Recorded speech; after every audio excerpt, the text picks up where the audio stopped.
selamat kembali lagi di channel saya bersama saya Elvin.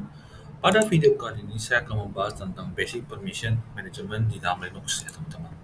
Oke, nah sebelum kita mulai masuk, saya mau show sedikit. Kalau kita menggunakan command lspl, seperti pada video sebelumnya kita pernah membahas. Jadi di sini kan kita akan melihat ada field pertama ya, ada D, RWX dan sebagainya teman-teman. Nah, sebelum kita belajar lebih dalam, saya mau show dulu ke teman-teman. Jadi ketika kita mempelajari permission, kita harus memahami bahwa dalam Linux itu terbagi menjadi 3 permission ya teman-teman. Yang 3 baris pertama, sorry, 3 baris pertama ini akan mewakili untuk user owner, jadi pemilikan dari owner. Kemudian berikutnya kita akan memiliki permission untuk grup dan terakhir kita akan untuk other gitu. Nah, jadi kalau kita breakdown, teman-teman bisa lihat seperti ini. Kalau pada field yang pertama ada huruf D, D itu mewakili untuk directory atau folder. Jadi kalau misalkan teman-teman lihat di sini, ini akan folder satu, folder 2, folder 3. Nah, ini ada folder D-nya nih. Nah, D ini artinya adalah directory, itu adalah folder. Kalau dia strip, itu biasanya berupa file ya teman-teman ya. Nah, terus kemudian kalau dia adalah L, soft link, dia akan bentuknya adalah L gitu. Contoh misalkan kita ini teman-teman ya, soft link ya, SF misalkan, kemudian nama filenya, misalkan, oke, saya history saja. Nah, kita bisa jalankan komen seperti teman-teman. Nggak ada ya. Oke. File ada file, kita bisa pakai komen 402 ya teman-teman ya. Nah, kita akan lihat di sini. Di sini dia bikinnya hot link, sorry. Kita harus bikin berarti 418 harusnya ya.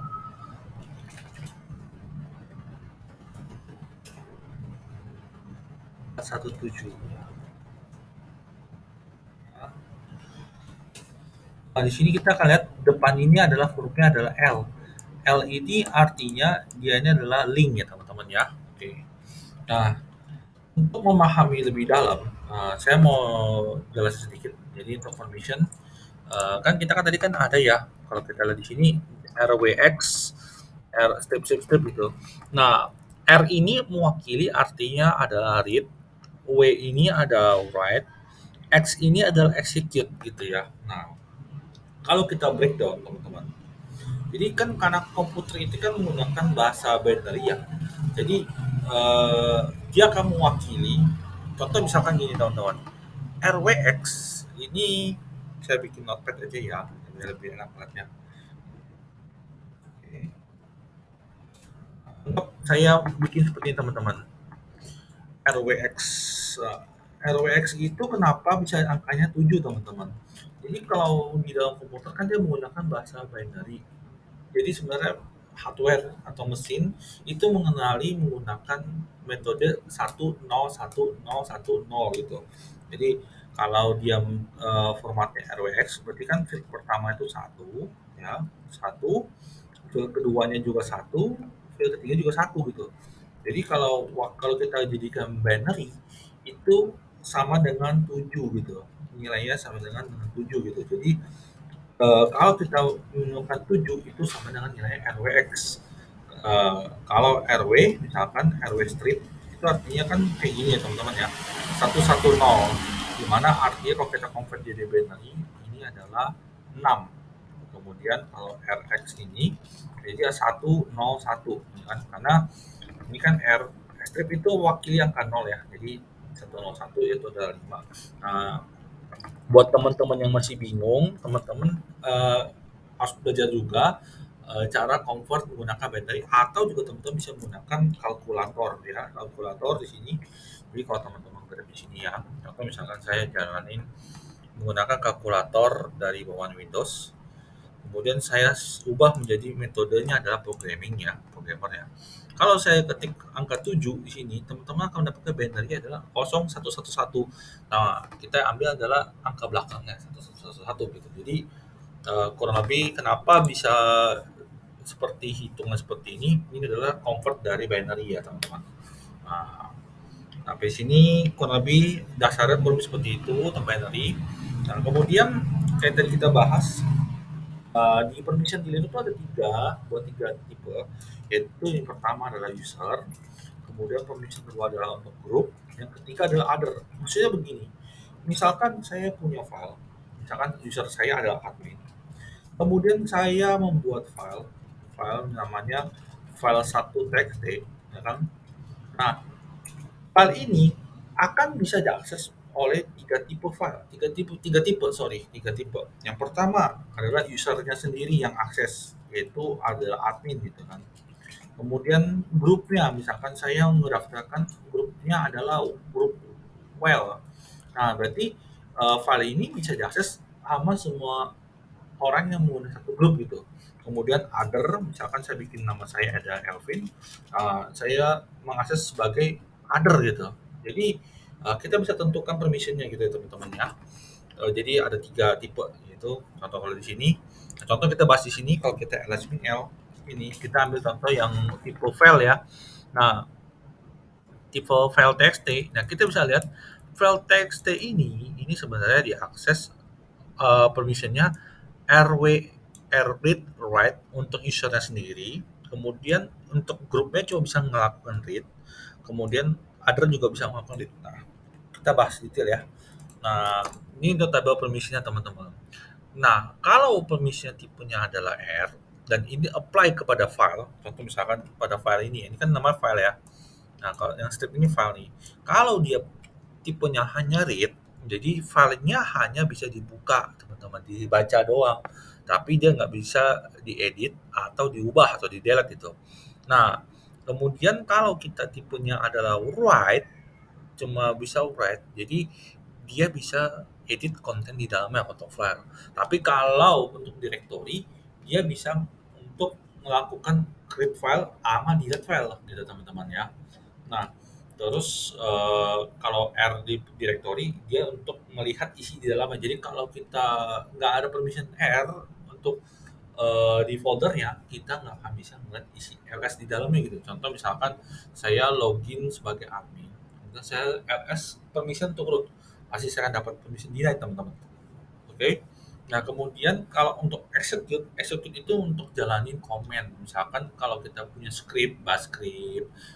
Kalau di Windows kan not.bat ya. Nah, kalau di Linux kita bisa punya bash script buat .sh untuk runningnya gitu.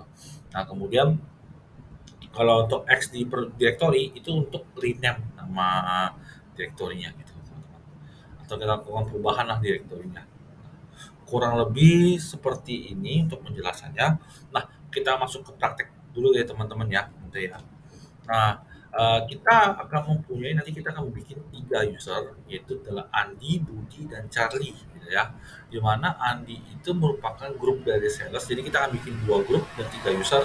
Kemudian Andi itu terdaftar sebagai sales, kemudian Budi itu sebagai seorang finance, dan Charlie merupakan grup dari sales dan finance. Ceritanya Charlie ini bosnya Andi dan Budi, jadi bisa mengakses dua file. Nah, contoh misalkan pada fakta dalam dunia kerja misalkan teman-teman ini ya, misalkan Andi jualan barang nih, kan dia punya kayak PO data-datanya. Nah, data-data ini hanya bisa Andi yang akses atau tim-tim sales lainnya. Nah, sedangkan untuk laporan pembayaran, PO dan segala macam misalkan hanya bisa diakses oleh tim finance. Jadi kita formatnya seperti itu gitu. Kemudian Charlie sebagai bos bisa melihat dua filenya gitu ya. Nah, oke, kita langsung mulai saja gitu. Kita akan langsung praktek gitu ya. Kita akan bikin user ya. Usernya pertama kita bikin usernya adalah Andi gitu ya. User Andy. Kita bikin passwordnya default aja ya, password gitu ya. Oke, sorry saya salah klik. Oke.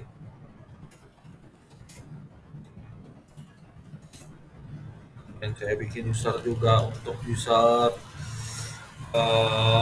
Budi.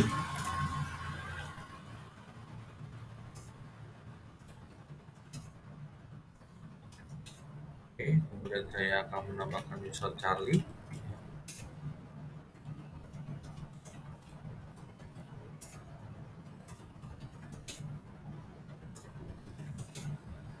Saya akan tambahkan grup add, ya. Kemudian kita grup sales, kemudian ada grup finance ya. Nah, yang kita daftarkan user itu ke dalam masing-masing grup ya. Jadi user mode ya kan -G itu, kemudian untuk sales ini ada dua user yaitu Andi dan Charlie. Sorry,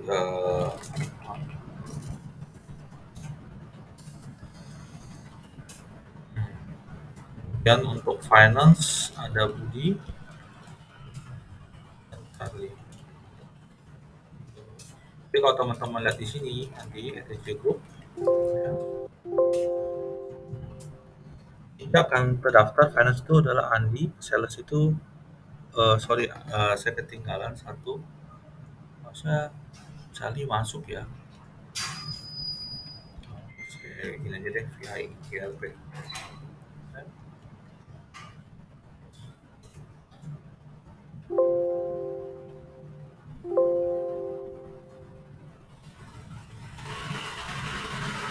Karya akan terdaftar di dua grup ya teman-teman. Oke. Terus kita akan masuk dulu ke usernya Andi ya. Jadi kita akan switch ke user Andi. Oke. Ada di home directory Andi ya kan. Saya akan bikin folder nih ya. MKD sales, kemudian masuk ke dalam folder sales ya kan. Saya akan bikin user dengan permission atau file ya, atas sales txt ya, isi sales 1, sales 2 ya, atau begini teman-teman ya. Nah kalau saya lihat di sini teman-teman, oke saya masuk ke atas dulu. Nah saya memiliki permission adalah 755 ya. Anggap saya bikin aja dulu permissionnya.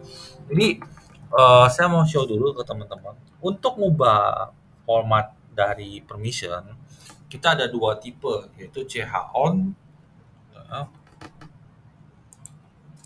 Kita ada namanya ch-on dan ch-mod gitu ya. Nah, ch-on ini sebenarnya artinya adalah change ownership ya.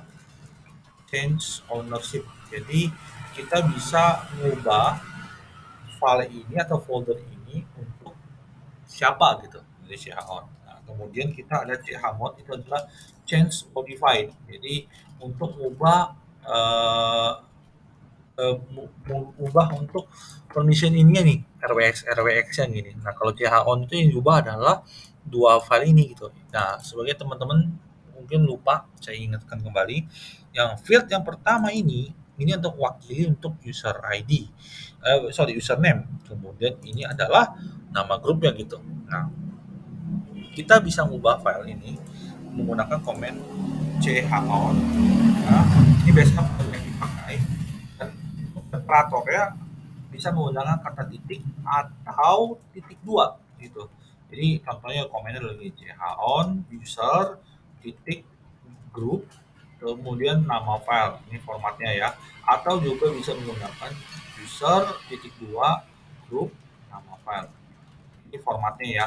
Nah kalau misalnya kita komennya ada ch-on titik group kemudian nama file, ini hanya berubah adalah grupnya saja. Tapi kalau misalnya kita gunakan ch-on user nama file, ini yang berubah adalah namanya, nama usernya gitu, ownershipnya gitu.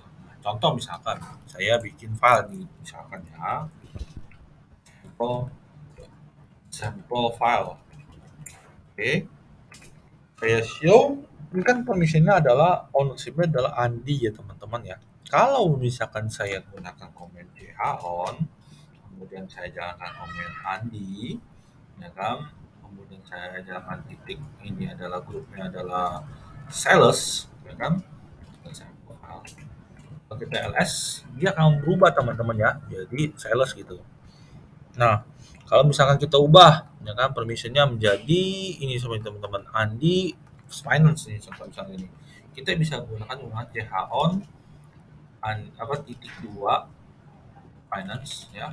Terus, nah, nah, teman-teman kenapa nih nggak bisa? Jadi karena gini, Andi ini kan bukan grupnya finance ya, jadi dia nggak akan bisa untuk ngubah permissionnya gitu. Jadi biasanya biar lebih aman, untuk ngubah permission kita menggunakan user dari root itu teman-teman ya.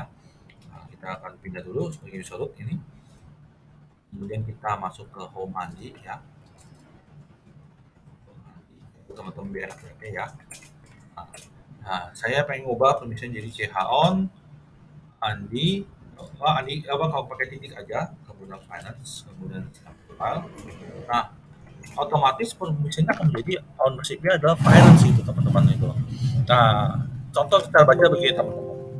Nah, kalau kita melihat di sini kan file sampel file ini kan adalah kepemilikannya adalah Andi. Nah, Andi ini dia memiliki hak akses untuk read dan write gitu ya, read and write.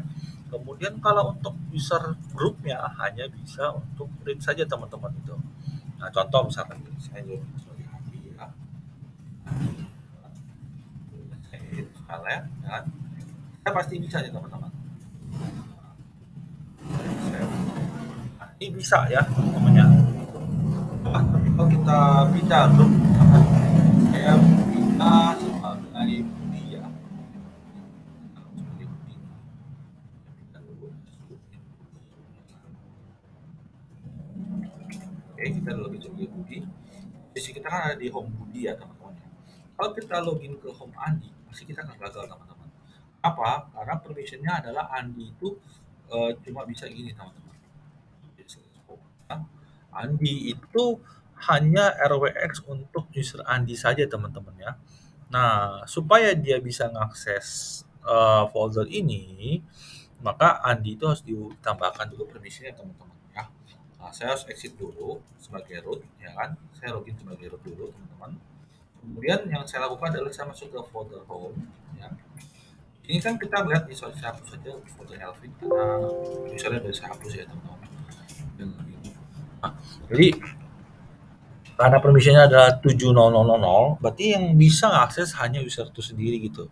Nah, kalau saya pengen membuat permission, jadi saya bikin nih 755 ya, 755, kemudian ke dalam folder Andi, gitu ya.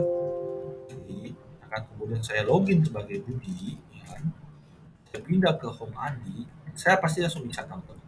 Misalkan ya, karena saya bisa untuk list file ada dan saya bisa nggak isi dalam direktorinya karena saya ada permission ini teman-teman, saya ada permission read dan execute-nya gitu, read dan execute-nya gitu, jadi dia bisa ngelis isi filenya. Dan kalau saya lihat di dalamnya teman-teman, di sampel file saya bisa lihat dalamannya teman-teman, tapi kalau saya mau coba edit di sini ya, saya akan dapat tulisan seperti ini teman-teman, read only, jadi dia tidak bisa melakukan write ke dalam file gitu teman-teman ya. Oke, nah coba saya keluar dulu, kemudian saya pindah menggunakan user Charlie ya, Charlie. Nah, saya pasti bisa masuk ke folder Andi ya kan, kemudian saya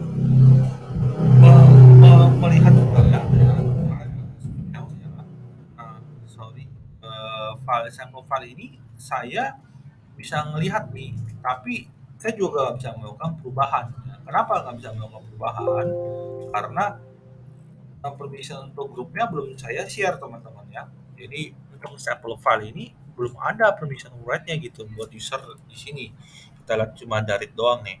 Jadi bagaimana solusinya? Solusinya adalah begini teman-teman. Kita sudah melakukan teman-teman login sebagai user Andi atau kita bisa menggunakan user root teman-teman, kita masuk ke Andi ya, kemudian kita ubah permissionnya menggunakan chmod ya kan, chmod. Nah, kalau RW ini kan read doang nih teman-teman ya. Nah, kita kalau tambahkan 7 itu kan akan jadi RWX ya.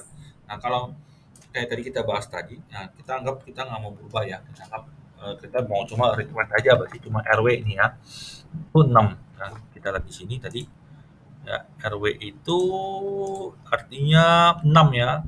Kalau kita pengen ubah filenya, misalkan saya pengen ini bisa di read dan write juga, kita tambahin 6 nih teman-teman nih. Iya kan, jadi RW gitu kan. Kemudian untuk other-nya cuma bisa read doang gitu. Jadi 64 sampel file ya. Kita nggak lihat, jadi read write sampel file ya. Nah, kalau saya switch user menggunakan user Charlie, ya, saya nggak ada di folder Andi, saya pasti sekarang bisa untuk edit file gitu. Saya save, saya bisa melakukan perubahan karena ada wait-nya gitu ya. Jadi kurang lebih seperti ini untuk komen permission basicnya. Nah, selain dari CH on, kita juga bisa menggunakan change group gitu ya, change gateway gitu ya. Tapi seperti saya bilang, untuk melakukan perubahan ini kita harus better menggunakan user root karena biar memudahkan gitu. Misalkan CH GRP, kemudian kita pindah ke group sales ya, ke sample file. Nah, otomatis berubah jadi grup yang jadi sales deh gitu, kurang lebih seperti ini. Oh ya, tadi kenapa Budi bisa akses filenya? Karena Budi merupakan grup dari finance dan sales itu. Nah, tadi sebenarnya saya juga ada sedikit salah. Nah, harusnya Budi itu bisa edit kalau nanti dia menjadi user finance itu. Kalau grupnya finance, tapi karena dia tadi udah jadi sales, ya harusnya dia nggak bisa edit. Ya. Contoh kita buktiin lagi ya. Kita login sebagai Budi ya. Budi pasti tidak akan bisa ngedit file ini gitu. Karena dia cuma tulisannya read only, karena dia bukan merupakan grupnya gitu ya. Karena Budi kan grupnya di finance ya. Kurang lebih seperti ini untuk basic komennya yang kita akan pelajarin pada video kali ini. Nah, kemudian untuk pada video berikutnya nanti kita akan belajar untuk advance permission tambahannya gitu. Jadi ketika kita sudah belajar basic, nanti kita akan belajar lanjutannya.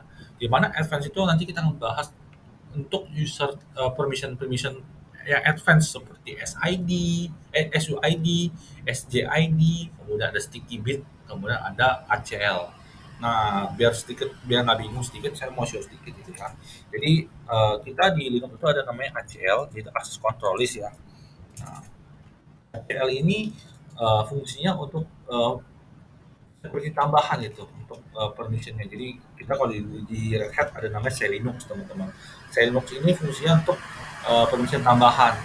Kalau untuk melihatnya teman-teman bisa lihat di sini menggunakan command get enforce gitu ya. Enforce itu adalah tadi Selinux aktif. Kalau mau set menjadi disable kita bisa menggunakan set enforce menjadi nol. Nol itu artinya mematikan dari Selinux gitu. Kalau satu itu artinya mengaktifkannya gitu. Tapi biasanya ini nggak permanen. Kalau setelah ke restart, dia otomatis akan hilang gitu. Nah, jadi ada settingannya di dalam sini teman-teman. Linux, kemudian config-nya teman-teman. Nah, di sini akan kelihatan nih. Di sini permissionnya permanennya adalah enforcing. Kalau kita bikinnya disable, dia akan otomatis secara permanen mati gitu. Jadi mau ke restart pun, support ke restart pun dia akan tetap mati. Oke, sampai di sini untuk video kali ini. Terima kasih teman-teman. Sampai jumpa pada video berikutnya lagi. Salam.